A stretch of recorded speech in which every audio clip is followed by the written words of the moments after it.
Football formations do not evolve because coaches wanted prettier diagrams. They evolved because one system created a problem and another system had to answer it. One shape attacked too much. The next shape added protection. One shape controlled the midfield. The next found space around it. That is a real history of tactics. Problem, solution, and counter-solution. Hi, this is Cyrus Fernando alongside FTG Intel from the Game Intelligence Football Analysis. It all starts with the 1-1-8. One defender, one midfielder, 8 forwards. Today it looks absurd, but early football was built around dribbling, direct attacks, and flooding the opponent's goal. Passing was not the main language yet. Defensive structures barely existed. The obvious weakness was simple. If the attack failed, one defender had to deal with almost everything. So the 2-1-7 arrived. 2 defenders, 1 midfielder, 7 forwards. This was the first answer to chaos. It did not make football balanced, but one defender could step out while the other covered behind. That one extra defender changed the logic. Football was still attack heavy, but it had started protecting itself. Then came the 2-2-6. 2 defenders, 2 midfielders, 6 forwards. This answered a different problem. With only one midfielder, the team was split in half. There was no reliable bridge between defence and attack. Adding a second midfielder gave a team middle line. Not modern control, not full structure, but connection. And that matters because football was beginning to understand something huge. You do not stop danger with defenders. Sometimes you stop danger by controlling the space before the attack even starts. That leads to the 2-3-5 pyramid. 2 defenders, 3 halfbacks, 5 forwards. This became football's first great system, especially in England. The halfbacks protected the back 2, supported attacks, and gave the team a real engine. The outside forwards gave width. The inside forwards linked play. The centre forward attacked the box. This was still attacking football, but now it had order. The pyramid solved the problem of disconnected teams. But once it became dominant, opponents started looking for its weakness. If you pulled the halfbacks out of shape or attacked the space behind them, the back 2 could be exposed. That helped create the next stage. The Metodo, or the 2-3-2-3, became one major answer. Vittorio Pozzo's Italy used it in the 1930s, winning the 1934 and 1938 World Cups. Instead of keeping 5 forwards high like the old pyramid, Italy pulled the inside forwards deeper. That gave them better connection and sharper counters. Players like Giuseppe Meazza could operate between midfield and attack, not just wait on the front line. So the Metodo was not just a shape. It was a way to punish teams that overcommit. Let them come forward, win the ball, find the deeper creators, break quickly. Then came the WM, the 3-2-2-3. The name came from the shape itself. The back 3 and the 2 deeper midfielders formed a W. The 2 inside forwards and front 3 formed an M. But the real point was defensive. After the 1925 offside law change, attackers had more room, and the old pyramid's back 2 became too exposed. Herbert Chapman's Arsenal answered by dropping the centre half into defence. That created a back 3. Now teams had extra protection against central attacks, and defending became part of the plan, not just a reaction. Football was no longer only asking, how do we score? It was asking, how do we stop the system everyone else is using?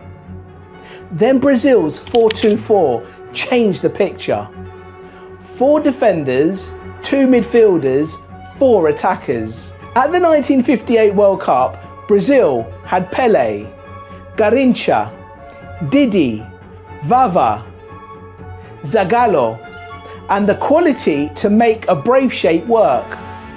A 4-2-4 gave Brazil a stronger back line and huge attacking threats. But Zagallo was crucial because he was not just a forward standing high.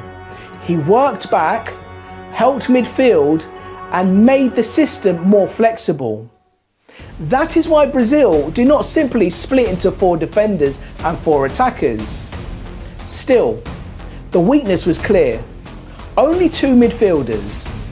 Against teams that could control the middle, the 4-2-4 could become stretched.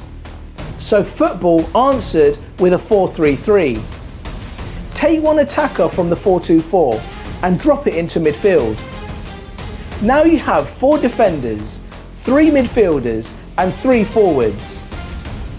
Ajax and Netherlands made the 4-3-3 famous through Rinus Michels and Johan Cruyff in the 1970s. But the real counter was not just the extra midfielder, it was movement. Total football used rotation to disrupt man marking. If defenders followed, space opened. If they stayed, Dutch players received freely. So the 4-3-3 did not just add control, it made positions fluid. But every answer creates a new problem. If a 4-3-3 team pushed fullbacks high and tried to dominate the ball, it could leave space wide and behind.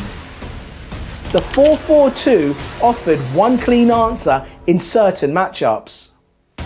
4 defenders, 4 midfielders, 2 strikers. In English football, especially with Sir Alex Ferguson's Manchester United, the 4-4-2 became the weapon of balance and partnerships. Neville and Beckham on the right, Keane and Scholes in the midfield, York and Cole up front.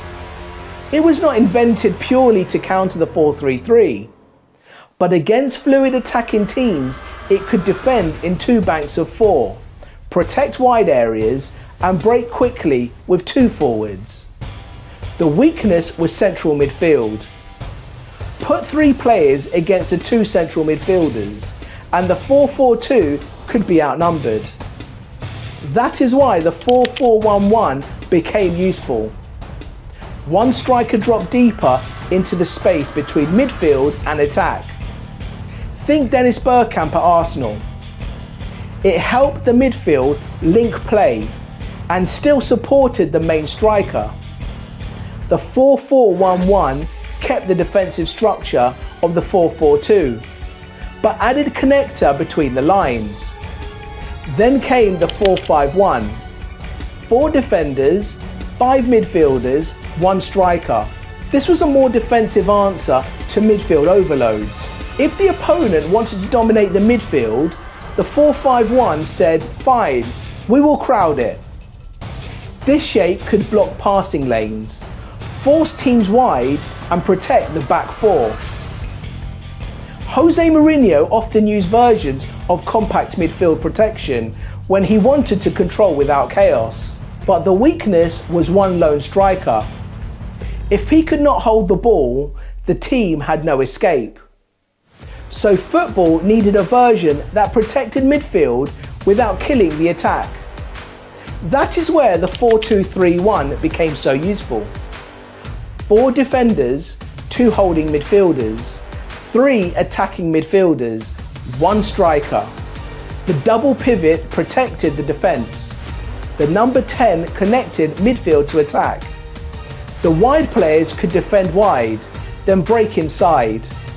It countered the 4-4-2 by outnumbering it centrally. It improved on the 4-5-1 by giving the striker more support. Germany used it heavy in the 2010s, and many elite clubs adopted it because it was flexible. But the 4-2-3-1 also had a weakness. If the number 10 was blocked, the attack could become predictable. So some teams were narrower and more technical. The 4-3-2-1 Christmas tree became famous with Carlo Ancelotti's AC Milan. Pirlo controlled from deep, Gattuso protected, Seedorf connected, Kaká floated behind the striker. This shape overloaded the middle with elite technicians, but it had one obvious trade-off: width. If the fullbacks did not push high, the team became too narrow. That question kept coming back in football. Where does the width come from? Some teams answered it with fullbacks. Later, back three systems answered it with wingbacks. That is where 3-5-2 becomes important. 3 centre-backs, 5 midfielders, 2 strikers. Antonio Conte used it brilliantly with Juventus, Italy, Chelsea and Inter. At Juventus, Barzagli, Bonucci and Chiellini formed the back three. Pirlo controlled the midfield. The wing-backs stretched the pitch. The 3-5-2 worked well against lone striker systems because 3 centre-backs could control 1 forward, while the midfield 3 competed centrally. But if wing-backs were pinned deep, it became a 5-3-2. That shape could survive pressure, but it could also become passive. The box was protected, but the team could get trapped. So the 3-4-3 became the aggressive back three answer. Conte's Chelsea won the 2016-17 Premier League with a 3-4-3 or a 3-4-2-1. Azpilicueta, David Luiz and Cahill protected the back. Alonso and Moses gave width. Hazard and Pedro supported Diego Costa. This shape created a front 5 in attack, while still keeping 3 defenders behind. But with only 2 central midfielders, timing mattered. If the press failed, the middle could open. Then came the 4-2-2-2. The classic example is Brazil, 1982, under Tele Santana. They used a box midfield, Falcao and Toninho Cerezo, deeper, with Socrates and Zico ahead of them. Eder and Serginho stayed higher, while Leonardo and Junior provided the width from fullback. The point was central overload. Brazil packed the middle with elite technicians, combined quickly and pulled defenders inside.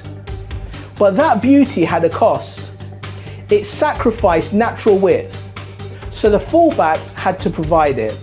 Now we reach the modern twist. The old 2-3-5 returned, but not as a starting formation. Pep Guardiola's Manchester City often attacked this way. 2 stay back, 3 protect behind the ball, 5 occupy the front line. This helps break deep blocks by filling all 5 attacking lanes: left wing, left half space, centre, right half space, and right wing. But it also protects against counters. Then comes a 3-2-5, 3 behind, 2 in midfield, 5 ahead. City have used versions of it with Stones, Walker, Cancelo and Rico Lewis in different roles. Arsenal under Mikel Arteta use similar rotations. The 3-2-5 helps teams build through pressure while keeping rest defence behind the ball. That is the key. It is not just about attacking with 5. It is about attacking with 5 while keeping enough structure to stop the counter. Finally, the 3-2-2-3 brings the story full circle. It echoes the old WM with the modern spacing: 3 build, 2 protect, 2 receive between the lines, 3 stretch the pitch. So football did not evolve in a straight line. It evolved like an argument.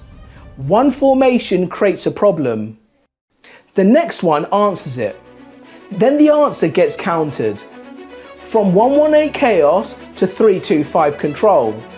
Every shape is part of the same tactical conversation, And the next evolution will start the same way. Someone will find the weakness in today's best system. Then everyone else will have to answer. So let me leave you with the intel. Number 1.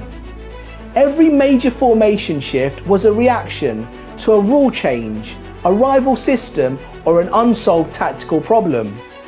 Number 2. The same weakness keeps returning. Too narrow, too open in midfield, wing backs too high. Each generation solves them differently. Number 3. Modern football uses several formations simultaneously, defending in one shape, building in another, attacking in a third. The formation on the graphic is where the players start, not where they actually go. So here is the question. Which formation changed football the most? The pyramid that gave the game structure, the WM that taught teams to defend, the 4-4-2 that made partnerships iconic, or the modern 3-2-5 that turned formations into shape-shifting machines. This $19 Set Piece IQ Pro Pack gives you 7 set-piece weapons that small teams use to steal results from teams 3 times their size. 7 weapons, 1 pack. The link is down below. And if you want to see these formations used under real World Cup pressure, FNTG has the underdog qualification stories this week. Click it on your screen right now. Subscribe if you want more football explained from the tactics boards to the biggest stage. I'm Cyrus Fernando, this is FTG Intel, and I'll see you soon.